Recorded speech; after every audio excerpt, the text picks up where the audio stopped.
All right, so now let's look at how those different chord shapes line up as they move around the fretboard. Let's look at how we were doing those A major shapes and the different common major chord forms that would move around. So first of all, up here you would have the A major, and then next you have a shape that looks like this, which is kind of similar to how you would play a G chord if you were going to play it open and then move it up the neck with the nut staying with you, so you'd play it as a bar like this. The next shape looks kind of like an E chord, but just moved up here to the 5th fret.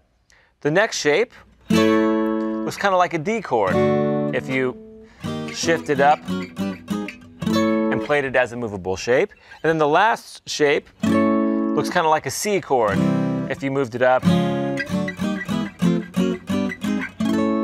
So that way you are piecing together the neck in 5 shapes, okay?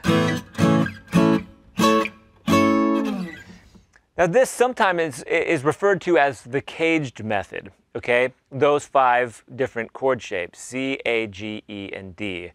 Again, this would be C, A, G, E, and D. As they move up the neck, like if I took the C shape and moved it up to D, it'd be like this. That's the C shape for D. Here's the A shape for D. Here's the G shape for D. Here's the E shape for D. And here's the D shape for D. Okay?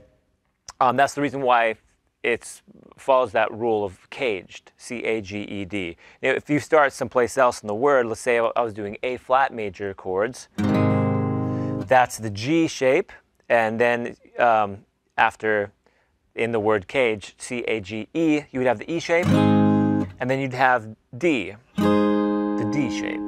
And then the word starts over at C, and then A. This sometimes gets a little confusing with thinking about like, okay, that's the D shape for an E flat chord or something. So often it's just best to think about shapes, just to know those 5 shapes as they move all over the fretboard.